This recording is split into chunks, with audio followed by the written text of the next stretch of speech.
तो हेलो दोस्तों, welcome back to my new YouTube video. आज की नई वीडियो में मैं आप सभी का स्वागत करता हूं। तो इस वीडियो में मैं आपको बताऊंगा कुछ एमसीक्यू बेस्ड क्वेश्चन आंसर्स जो हैं क्लास 12th के लिए, और ये बहुत ज़्यादा फ़ायदेमंद रहेंगे। क्योंकि आपका जो पैटर्न है, यानी अब जो आपका न्यू पैटर्न है वो किस पे बेस्ड है? एमसीक्यू बेस्ड क्वेश्चंस पे। और मैं जानता हूँ कि बच्चों को बहुत ज़्यादा प्रॉब्लम भी हो रही होगी, ठीक है। तो इस वीडियो में मैं आप सभी को कुछ ऐसे एमसीक्यू बेस्ड क्वेश्चंस बताऊँगा जिनके आपके पेपर में आने के 60 से लेके 85 या 80% चांसेस हैं कि वो आपके पेपर में आ सकते हैं। तो मैं आपको इन क्वेश्चंस के बारे में बताने जा रहा हूँ। मैं आपको क्वेश्चंस बताऊंगा और डायरेक्ट उसका आंसर बताऊंगा, यानी हर आंसर के आगे या तो टिक लगा होगा या वो आंसर नीचे आंसर डाल के लिखा हुआ है, ठीक है। तो आप एक बार क्वेश्चन और वो आंसर यानी कि जो ऑप्शन है वो ध्यान से पढ़ लीजिएगा, और बाकी मैं भी आपको बताता रहूँगा। ओके, तो हम शुरुआत करते हैं हमारे पहले क्वेश्चन से। हमारा पहला क्वेश्चन है, संविधान सभा द्वारा अंतिम रूप से पारित संविधान में कितने अनुच्छेद तथा अनुसूचियाँ हैं? तो इसका ऑप्शन है हमारा सी, यानी कि 395 अनुच्छेद हैं और 8 अनुसूचियां हैं।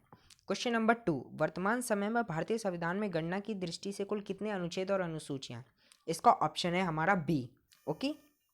क्वेश्चन नंबर 3, वर्तमान में भारतीय संविधान में धाराओं की कुल संख्या कितनी है? इसका ऑप्शन है बी, यानी 448। क्वेश्चन नंबर 4, संविधान में किस अनुच्छेद में यह अंतिम अंकित है कि इंडिया अर्थात भारत राज्य का एक संघ होगा? यह है हमारा ऑप्शन ए, अनुच्छेद 1 में, ठीक है। क्वेश्चन नंबर 5, संविधान के अनुच्छेद 1 में भारत को क्या कहा गया है? यह है हमारा ऑप्शन डी, राज्यों का संघ कहा गया है। ओके। क्वेश्चन नंबर 6, भारतीय संविधान के किस अनुच्छेद में नागरिकता संबंधी प्रावधान किए गए हैं? ये है हमारा ऑप्शन बी, यानी अनुच्छेद 5 से लेके 11 के बीच में। क्वेश्चन नंबर 7, निम्न में से किस अनुच्छेदों द्वारा भारतीय संविधान नागरिकों को मूल अधिकार निश्चितता प्रदान करता है? ये है हमारा ऑप्शन ए, यानी अनुच्छेद 12 से लेके 35 तक। ओके। क्वेश्चन नंबर 8, नौकरियों तथा शैक्षणिक संस्था में समाज के कमजोर वर्ग के लिए आरक्षण उपलब्ध कराने के लिए केंद्र सरकार को संविधान का कौन सा अनुच्छेद अधिकार प्रदान है? ये हमारा ऑप्शन बी, यानी अनुच्छेद 16 के अंतर्गत। भारत के संविधान का निम्न में से कौन सा अनुच्छेद अस्पृश्यता का उन्मूलन करता है तथा किसी भी रूप में इसके आचरण पर निषेध करता है? ये हमारा ऑप्शन सी, अनुच्छेद 17। ओके। अब हमारा क्वेश्चन नंबर 10, भारतीय संविधान का कौन सा अनुच्छेद राष्ट्रपति के पद के लिए पुनः निर्वाचन की योग्यताएं निर्धारित करता है? ये है हमारा ऑप्शन डी, अनुच्छेद 57। संघ की कार्यपालिका शक्ति राष्ट्रपति में निहित होगी जिनका प्रयोग वह स्वयं अपने अधिकारियों के द्वारा करेगा, ठीक है। इसका ऑप्शन है हमारा ऑप्शन सी, अनुच्छेद 53 के अंदर निहित है, यानी दिया गया है। भारत के संविधान के किस अनुच्छेद के अंतर्गत भारत के राष्ट्रपति पर महाभियोग चलाया जा सकता है? ये ऑप्शन है हमारा अनुच्छेद 61। इसके बाद क्वेश्चन नंबर 13, संविधान के किस अनुच्छेद में उपराष्ट्रपति पद का प्रावधान किया गया है? ये है हमारा अनुच्छेद 63, यानी ऑप्शन डी। संविधान के किस अनुच्छेद के अंतर्गत मंत्रीगण सामूहिक रूप से लोकसभा के प्रति उत्तरदायी हैं? ये हमारा ऑप्शन सी, अनुच्छेद 75 के अंतर्गत दिया गया। संविधान का कौन सा अनुच्छेद मंत्रिपरिषद के गठन के बारे में आधारभूत नियम निर्धारित करता है, यानी कि रूल्स लगाता है? तो ऐसा कौन सा अनुच्छेद है? तो वो हमारा ऑप्शन है बी, अनुच्छेद 75। क्वेश्चन नंबर 16, भारत के संविधान में मूल कर्तव्यों को किस देश के संविधान से लिया गया है? ये है हमारा ऑप्शन सी, यानी रूस से लिया गया है। ओके। भारत के संविधान में मूल कर्तव्यों को कब जोड़ा गया था? इसका ऑप्शन है ऑप्शन ए, यानी कि 1976 में जोड़ा गया था। वर्तमान में भारतीय संविधान में कितने मूल कर्तव्य हैं? ऑप्शन नंबर डी है इसका, यानी 11 मूल कर्तव्य हैं। भारतीय संविधान में मूल कर्तव्य किस अनुच्छेद में दिए गए हैं? ये हमारा ऑप्शन बी, अनुच्छेद 51 के का वाले पार्ट में। ओके।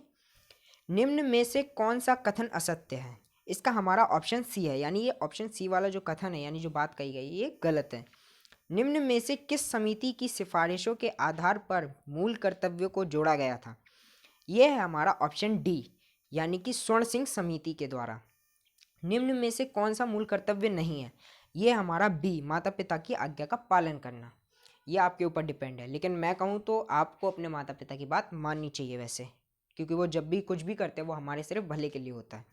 ओके। अब क्वेश्चन नंबर 23, 6 से 14 वर्ष के बच्चों को अनिवार्य शिक्षा दिलाने वाला संविधान संशोधन अधिनियम कौन सा था? ये है हमारा ऑप्शन सी, 86वां, यानी 86वां। निम्न में से कौन सा सुमेलित नहीं है? ओके। ये है हमारा ऑप्शन बी, वन्य जीव संरक्षण अधिनियम 1974। राष्ट्रीय गौरव उपमान निवारण अधिनियम कब बनाया गया था? ये हमारा ऑप्शन डी, 1971 में बनाया गया था। क्वेश्चन नंबर 26, निम्न में से कौन सा शब्द भारतीय संविधान की प्रस्तावना में नहीं लिखा गया था? तो ये इसका ऑप्शन है ऑप्शन सी, राष्ट्रीय निरपेक्ष। ये शब्द जब हमारा संविधान की प्रस्तावना बताई गई थी उसमें ये शब्द नहीं लिखा गया था। निम्न में से कौन सा कथन सत्य नहीं है? इसका हमारा ऑप्शन है ए, यानी भारतीय संविधान के लागू होने की तिथि 26 नवंबर 1949 है। ये गलत है, जबकि हमारा भारतीय संविधान कब लागू हुआ था? 26 जनवरी 1950 में। शंभु संप्रभु भारत के मामले में कौन सा कथन सत्य नहीं है, सही नहीं है? इसका ऑप्शन है हमारा डी, भारत अपने आंतरिक मामलों में संयुक्त राष्ट्र की बात मानने को बाध्य है। ये गलत है कि अगर भारत को कोई भी अपना देश के अंदर का मैटर है उसमें वो अपनी मर्जी से कोई भी फैसला ले सकता है, उसके लिए उसे संयुक्त राष्ट्र की जरूरत नहीं पड़ेगी। क्वेश्चन नंबर 29, के एम मुंशी का संबंध किससे है? यह है ऑप्शन इसका है ए, संविधान की प्रारूप समिति से है। ओके। क्वेश्चन नंबर 30, बेरुवाड़ी मामला किस वर्ष से संबंधित है? ये हमारा ऑप्शन डी, 1960 से संबंधित है। निम्न में से धर्मनिरपेक्ष का सही अर्थ क्या है? ऑप्शन नंबर ए, सभी धर्म समान है और उन्हें सरकार का समर्थन प्राप्त है। ये बात बिल्कुल सही है। क्वेश्चन नंबर 32, भारतीय संविधान में सामाजिक समता का क्या अर्थ है? ये हमारा ऑप्शन सी, समाज के किसी भी वर्ग के लिए विशेषाधिकार की अनुपस्थिति। ओके। उसके बाद है हमारा, यानी कि सभी जो भी जितने भी मतलब समाज में जो जितने भी लोग हैं, चाहे वो किसी भी धर्म, किसी भी जाति, किसी के भी हों, वो सभी कानून की नज़रों में, समाज की नज़रों में एक बराबर है। ठीक है, संविधान उन सभी के लिए एक है। तो इसलिए ये अब ऑप्शन बदल भी सकते हैं, तो आपको घबराने की ज़रूरत नहीं है। समता का सिर्फ मतलब ये होता है कि कानून की नज़रों में और सभी आरक्षण की नज़रों के हिसाब से वो सभी एक है। निम्न में से किसने भारतीय संविधान की प्रस्तावना को संविधान का कुंजी नोट कहा था? इसका हमारा ऑप्शन है ए, अर्नेस्ट बॉर्कर। ठीक है। क्वेश्चन नंबर 34, निम्न में से कौन सा कथन असत्य है? इसका हमारा ऑप्शन है डी, निम्न में से कोई भी कथन असत्य नहीं है, यानी सारे के सारे सत्य हैं। मेरा मतलब सॉरी, यहाँ कह रहा कौन सा कथन सत्य है, तो ऑप्शन नंबर डी, निम्न में से कोई नहीं है, मतलब सारे के सारे गलत हैं। भारतीय संविधान की प्रस्तावना की भाषा को किस देश से लिया गया है? यह हमारा ऑप्शन सी, ऑस्ट्रेलिया से लिया गया है। भारत के राष्ट्रपति के विरुद्ध महाभियोग कौन लगा सकता है? संसद लगा सकती है। किस व्यक्ति के प्रथम बार कार्यकारी प्रधानमंत्री के रूप में पदभार संभाला था? तो वो कौन थे? Gulzari Lal Nanda. Okay. Question number 38, भारतीय संविधान में नीति निर्देशक तत्व को लिया गया है, यानी कि जो भारतीय संविधान में नीति निर्देशक तत्व हैं उन्हें कहाँ से लिया गया है? तो ये थे आयरलैंड के संविधान से लिया गया है, ऑप्शन सी हमारा। संसद के दोनों सदनों की संयुक्त बैठक की अध्यक्षता कौन करता है? तो लोकसभा अध्यक्ष करते हैं। ठीक है, ऑप्शन ए। क्वेश्चन नंबर 40, पंचायती राज के चुनाव को खड़े होने के लिए एक व्यक्ति की आयु डैश की होनी चाहिए, कितनी होनी चाहिए? 21 वर्ष होनी चाहिए, यानी ऑप्शन ए हमारा सही है। संविधान प्रारूप समिति के समक्ष प्रस्तावना का प्रस्ताव किसने रखा था सबसे पहले? तो हमारा ऑप्शन ए है, यानी पंडित जवाहरलाल नेहरू ने रखा था। ओके, ध्यान रखना इस बात को। प्रस्तावना में उपयोग किए गए शब्द समाजवाद यानी सोशलिस्ट और धर्मनिरपेक्ष यानी सेकुलर, ये किसने कहे थे? ये किसके अंदर आते हैं? तो ये हमारा ऑप्शन सी है, यानी 42वें संविधान संशोधन द्वारा जोड़े गए थे ये शब्द। ओके। क्वेश्चन नंबर 43, पंचायती राज की त्रिस्तरीय समिति का गठन किसके द्वारा किया गया था? तो यह हमारे ऑप्शन है ए, बलवंत राय समिति के द्वारा किया गया था। इसके बाद है क्वेश्चन नंबर 44, निम्नलिखित में से किसे राष्ट्रपति नहीं नियुक्त करता है?